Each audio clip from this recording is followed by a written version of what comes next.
Hello, and welcome to the third lecture in this course on philosophy of race and racism. Today we're going to be discussing Alain Locke and W.E.B. Du Bois, in particular a dispute they had over the nature of art. I thought that might be relevant since several of you are arts students. And also it's relevant because several of the topics nearby to this debate are relevant today, as you'll see as we progress. I think it's important, though, not just for these thinking about these scholars, but also thinking about Fanon going forward, that we have a bit of the history leading up to the situation both scholars found themselves in. So we will actually start doing some history of Reconstruction in the U.S. and the fallout after Reconstruction, and then we will jump into Du Bois and Locke. So let me tell you about just a little background here. Reconstruction era was circa 1863 to 1877. As I mentioned, this is when the United States instituted something like, or the federal government of the United States after the Civil War instituted something like martial law over the South to ensure, that things proceeded as the North thought was appropriate, namely no more slavery. Unfortunately, after a significant amount of progress, race progress, race relations were improving, etc. Significant improvement. The federal government stepped out of the South, and as soon as it left that vacuum, politicians entered the fray. Southern politicians who were not as sympathetic to issues of race. And they started instituting policies to basically disenfranchise the black population in the manner that they had been to a great deal in the manner that they had been to prior to the Civil War, or during the Civil War and prior to it. This is sort of codified in the interim, or in between this 1877 and 1917, in particular in 1896 in the case of Plessy versus Ferguson. This is the separate but equal doctrine. This decision was made during the disenfranchisement era. Also, Jim Crow laws enforced segregation and curtailed political power. Now, Du Bois published very, very important work, The Souls of Black Folk, in 1903. So this is, not far. Right? And in 1900, 90% of the black population was still in the southern states. During the outbreak of World War I, in 1914, that led to a significant shift in demographics. It's called the Great Migration. Between 1910 and 30, black population in the North increased by about 40%, largely due to the need for jobs, and manufacturing, and skills. So here's you see a map of the Great Migration, and there we are, Chicago. Hi, yes. Moving straight out of the southeast, significant migration up to the northeast. World War II ended in 1918. Troops returned to very few jobs. Black troops were respected in Europe. They were treated, like everybody else. They were soldiers, but then nevertheless returned to the United States to experience discrimination, despite sacrificing themselves and working towards the preservation of the United States. So this led to significant, as you might expect, economic and racial tensions. Riots broke out in several major U.S. cities. This has been dubbed in textbooks on history and I believe at the time it's the Red Summer of 1919. You see several outbreaks and several riots occurred. It's a bit eerie, right? Like somebody not too long from now is going to be giving a lecture about what's going on now, racial riots and whatnot. Anyway, now the new generation of black leaders during this time had distanced themselves from the old guard. So newer thinkers at the time were trying to actually move away from older thought, like Booker T. Washington, who we've not covered, but we'll talk a little bit about here, and W.E.B. Du Bois. Now, Du Bois, he was considered an older thinker, but this is, and we'll be discussing him today too, as, in a sense, writing at the time of the newer thinkers, largely because he wrote for a long time. Like, he was involved in a lot of different movements and changed his mind about a lot of things. But for our purposes here, the shift was in many ways motivated by the claim or the thought that assimilation strategies that were advocated by the old guard, or the old guard black leaders, they they were not really improving racial or economic situations for black people in the United States. Here's this sort of, this is a little cartoon. This is presumably Booker T. Washington. This is W.B. Du Bois, and I believe this is the church. As I've asked several people, and nobody gave me a straight answer, but I believe this is the church, given what they've said here. When they smite thee on one cheek, turn the other. Of course, these quotes, Du Bois, this is a quote from him, close the ranks, let us forget our old grievances, basically assimilate and move on, and Washington, be modest and unassuming, head down, illustrate that you can be a good worker, illustrate that you can learn skills, and people will respect you based on merit. You can probably see this echoing some of the readings, or the speeches, really, from the abolitionist movement, where I believe it, where at least one author or one speaker was suggesting that if only appropriate technical and religious training were offered or provided for enslaved people, then their enslavers would respect them. So Booker T here was interpreted as suggesting something along those lines, and plausibly so. Another cartoon pulled from that very same article. These are soldiers, right, coming back, needing to make America safe because they're being criticized and discriminated against. They were over, fighting for the U.S., and they come back and have to fight themselves, or fight on their home territory against people they were protecting. And you see here, this is commentary that was relevant at the time. If you'll note, these on that sign, these are riots that were going on. And important here is the title, since the government won't stop mob violence, black soldiers will do it themselves. And the mob violence being, persecution, like people discriminating and coming out in violent protests against black soldiers and black individuals in those cities who are simply trying to work or live. So look, it was around this time the Harlem Renaissance, what we call the Harlem Renaissance, was going on during the migration. Several major cities, not just Harlem. This is why I have Harlem in scare quotes there, because it was in several places in the U.S. This place experienced eruption of artistic creativity. Race pride and economic self-sufficiency were common themes throughout, and the works of talented black writers were promoted through popular leading magazines like The Crisis and Opportunity. Now, this is a wide mixture of different artistic skills, experiences, and worldviews, and they all led to a melting pot of perspectives in these communities. And there was a lot of pre-existing conceptual resources, like artistic resources, that were frequently synthesized into new creations. I'm going to give you some examples. So this is going to be a synthesizing of traditional and novel art styles. So Langston Hughes is a good example, I think. Achieved national fame in 1921 with the poem The Negro Speaks of Rivers, and this was published in The Crisis, one of those magazines I was just alluding to. Urged black writers that they should express their inner dark-skinned selves without fear or shame.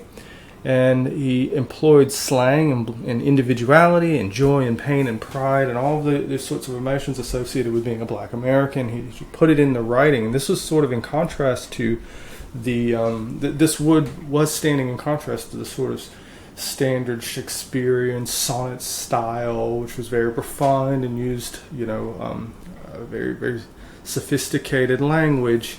Instead, we have slang used. We have emotional pulls, but like direct appeal to emotion.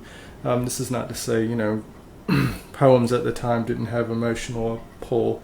I mean, emotion's been in poetry since time immemorial.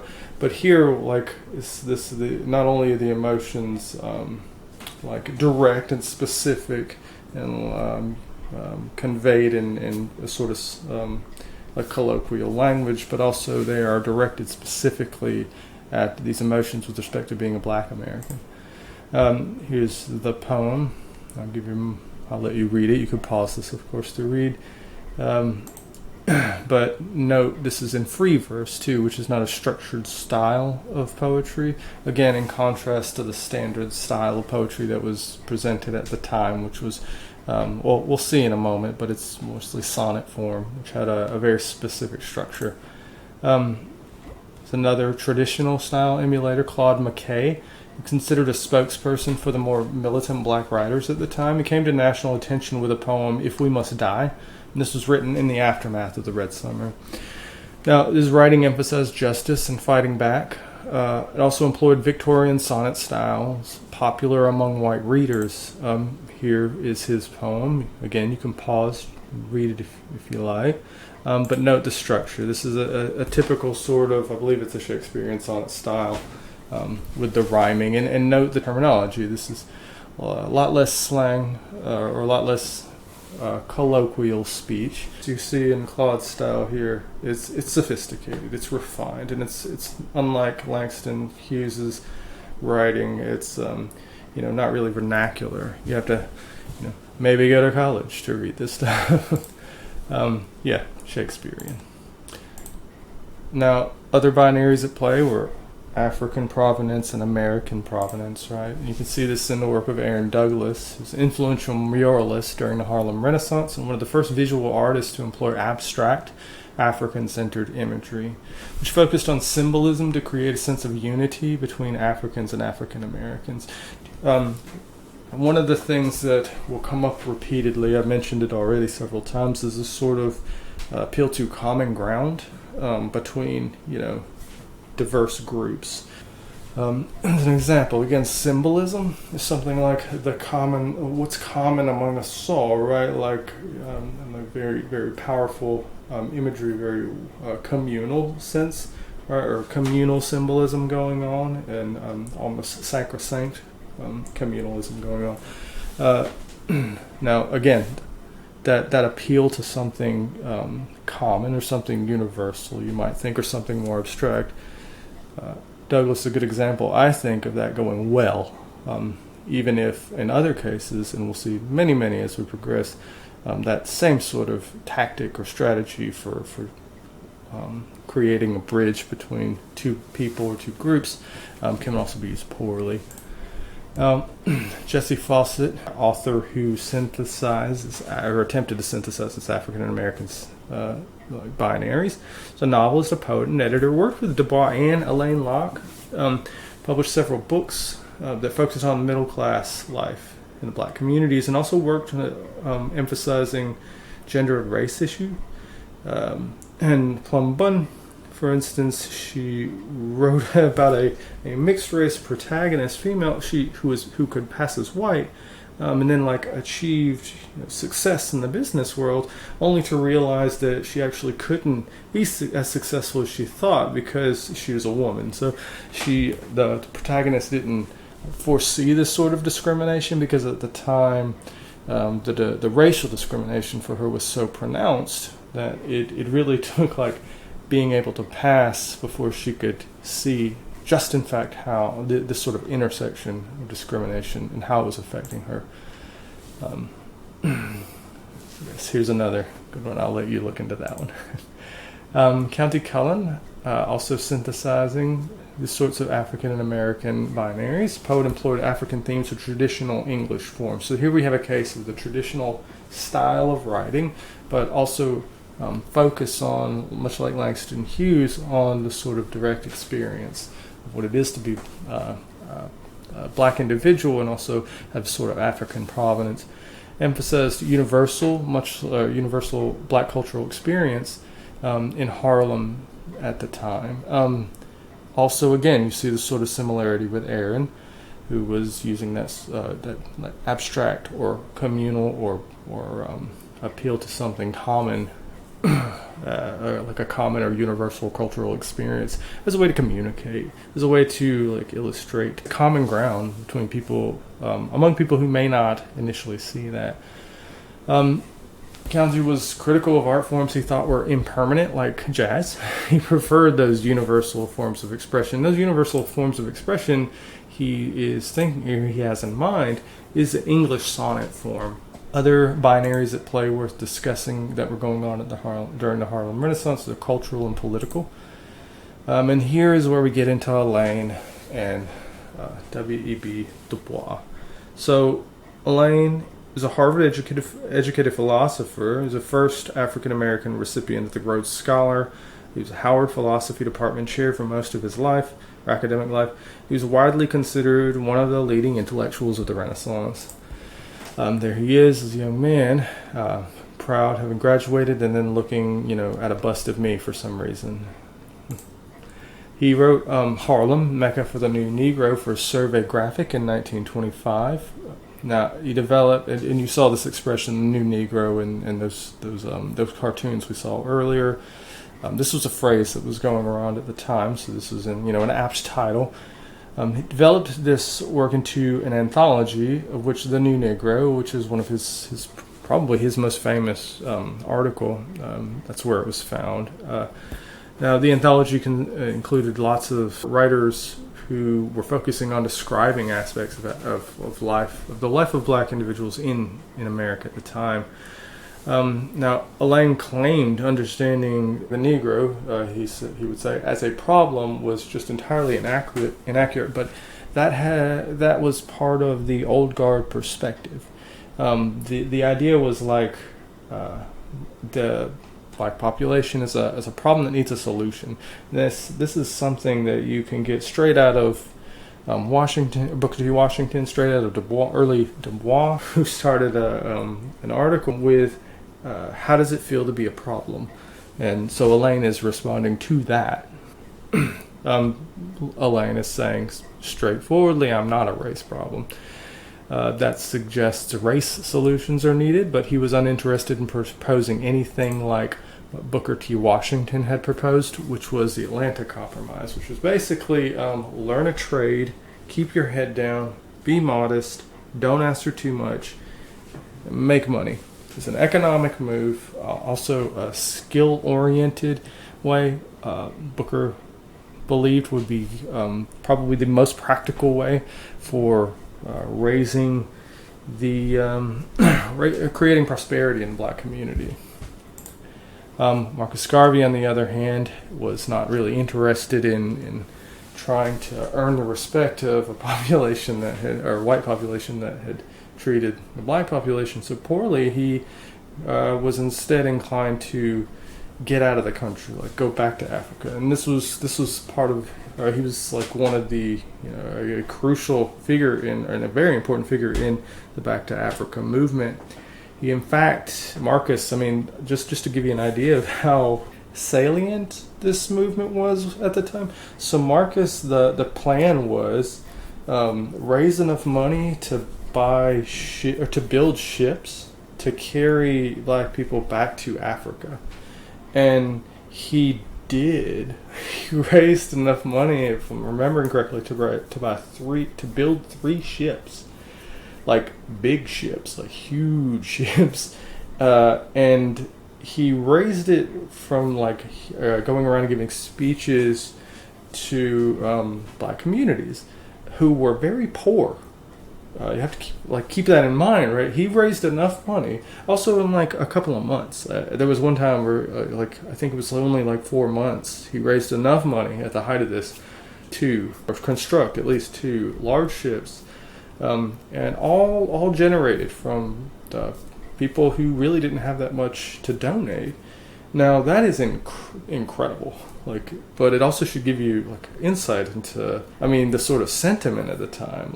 People who had nothing were willing to give it, or whatever they had, enough of them so that someone like Marcus Garvey could literally build and construct ships to take them back to Africa. Now they never made it.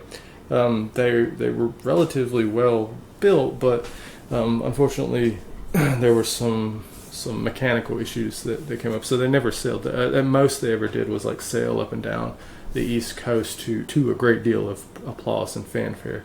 But in any event, back to the thread here, Locke, despite all of that fervor and all that support, he was uninterested in doing anything like Booker T. Washington was proposing. He was also uninterested in leaving. He thought these were race solutions to race problems, and he didn't consider himself or the black community a problem that needed to have a solution. Instead, he struck towards individualism. He rejected the new Negro as a problem, rejected previous solutions, quote, solutions as misdirected, but suggested developing culture through art as a means to solve another sort of problem. That art wasn't a particular race problem, just a problem all the same. Now, at this point, I would have you pause, and I hope you do, and think about this question for a minute. So, what are those problems, do you think? And how do they differ from the Negro problem that Locke rejects? To answer this, you of course need to go read The New Negro, which is on Canvas and ready for you to delve into. It's not very long. I hope you pause now and go check it out and try to answer this question. Now, we will, of course, discuss this in class, but, trust me, I'm massaging this info in your brain. Check it out, all right? I think I've talked enough and filled enough space. I'm going to move on. All right, so Locke thought there's a difference between knowing about and knowing. And so much literature, he thought, is just external view of black individuals, so that they can say, he was saying almost all of it is about, like all this literature that we're talking is just talking about black people rather than with them or directly to them or in conversation with them. He thinks that it is the Negro problem rather than the Negro, as we would say, that is known. So people write about this entire population as a problem without ever really delving in and talking about the people themselves. Now, Locke sees art as a vehicle through which this sort of issue, this sort of meta issue, can be addressed, because it's a vehicle through which you can demonstrate yourself as having an individual value. And Locke also emphasized here that artistic expression was a means to demonstrate cultural value too. So it starts with the individual expressing their creativity through various art forms, and this manifests at the level of culture for the entire group. And prior to the Harlem Renaissance, Negro art was often just reactive, and it really focused almost entirely on illustrating counter stereotypes. This is because most of the art in which you would see a black individual depicted, it would be stereotype art, like very insensitive. There were minstrel shows and things of that nature, and so this was what white audiences who had money and who were buying these things came to expect. And so a lot of art that was pouring out of the Renaissance and a lot of art prior to that from black communities was responding to that. It was trying to put on a better foot, right? Now, Locke claimed that self-understanding worked into artistic expression would break internalized prejudice in the black community, and also felt the need to react artistically, and the felt need to react artistically to external prejudice. So what he's saying there is that there is endemic in black community among black artists the need to always be fighting, or always be responding, all these counter stereotypes, right? And that's that felt need to react artistically to external prejudice. But he thinks this is, ultimately grounded in a lack of self-understanding that was sort of support, and that fact of the matter was supporting this internalized prejudice, this internalized prejudice that was, preventing. Ultimately, preventing black artists from really seeing who they are rather than who they are through other lenses. He didn't think that art in the black community just had to be reactive. He thought it could truthfully depict the life of the new Negro, and that would lead to better understanding and the demonstration, he thought, of cultural value. Now, given the heterogeneity of their lives, though, Locke saw that the benefit of representing this life would almost require a wide range of artistic methods, and he observed the importance of capturing not only upper class aspects but all. So this is why, and one of the reasons why I was pointing to examples from not just from poetry and fiction, but also drawings. There were also sculptures and painters. Various artistic methods were on the table here. They were all needed. Now, this focus that Locke is pushing on upper class aspects of life, this is what brought him, I mean, among other things, this is what brought him in conflict with Du Bois. So Du Bois was a supporter of art during the Harlem Renaissance, but insisted artists employ traditional mediums and write respectable text. Traditional mediums being things like sonnets, and write respectable text. So, the best side, right? Don't talk about what it's like to suffer, talk about what it's like to strive. Now, Du Bois worried that unflattering depictions of black life would only entrench existing stereotypes, and famously claimed in Criteria of Negro Art in 1926 that all art is propaganda. So this is in direct response to Alain Locke, right? So Alain Locke is saying, no, look, you can have this expression, pure expression of yourself and culture, and let that shine, And Du Bois is like, look, you can't get away from it. All art is countering. All art is propaganda. Now, given what we've covered in Du Bois, just here briefly, why do you think that he insists that all art is propaganda? And do you agree? I'll let you pause, try to answer this. We're going to pick this up in class when we talk about Du Bois a bit more. But just for now, think about it. Now, hopefully you did pause and thought about it, but if you didn't, I'll tell you what it is anyway. But part of the worry for Du Bois was that black artists would intentionally produce work that reinforced stereotypes, since that's what white people would buy, and they had the money. Most readers were white, so were the largest publishers, and this created a lot of pressure for black authors to write for them. More substantially, though, since artists are enmeshed in networks of meaning-making and justice, any self-understanding that an artist had would depend on navigating those networks, which implied that artistic content was always in response to the public domain of ethical and political values that they found themselves in. Those were the networks. And because of that, no matter what you do to try to express yourself or find yourself under some self-understanding, the only way he thought you could express it was by navigating in a propagandistic way. So, Locke, if you recall, insisted that self-understanding worked into artistic expression could break internalized prejudice and free one's art to be something more than propaganda. I want you to think about this. So, this is a tough question, but please give it a thought. Pause if you like. Do you agree? What do you think?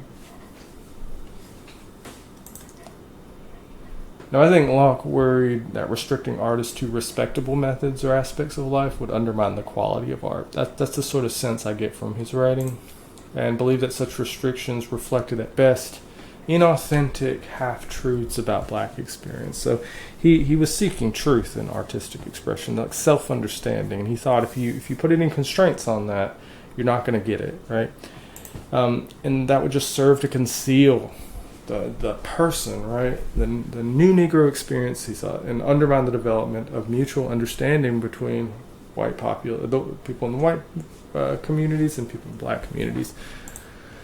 For Locke, now, art emphasizing the plurality of these experiences became a vehicle for demonstrating black culture as expressing something universal, a universal notion of human experience. Locke was pretty explicit about this. Let's find and let's express what's common across cultures so that we can have mutual understanding with each other.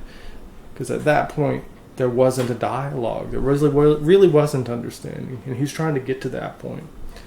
Now, he thought it's through such artistic expressions as the ones I was gesturing at earlier that people could come to see that that life of the life of a race is separate. We're all just humans, he thought. Artistic expression of black experience is the expression of human experience, and that leads to mutual understanding between groups. And here again, Aaron Douglas, this is another one of his famous symbolic paintings or murals. Now, Locke was aware that just because even if this expression of black culture were better known, it wouldn't follow that it would be better liked. Okay, so he wasn't naive about that. He did think that people had gotten to a position where mutual understanding was on the table, though. And so they weren't even able to ask questions about whether white people and black people would even like each other. They didn't understand each other enough to even address those sorts of questions. But Locke claimed that mutual understanding is at least a precondition for cooperation and adjustment between groups. And this is where we see cultural and political binaries at play again. The development of cultural understanding, Locke suggested, is a precondition for political change. Now, think about this. Why do you think he thinks it's necessary for cooperation and adjustment? Why does Locke think cultural understanding is necessary for that? And pause.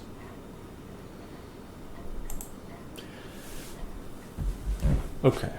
Artistic depictions of black life can become popular, say, among white audiences without being understood. That was one thing. And these depictions would likely objectify and commodify black experiences, and that would undermine cooperation towards political change. They would still not be able to they would still not be speaking the same language. It'd be not really communicating. One group would be continuing to objectify the other.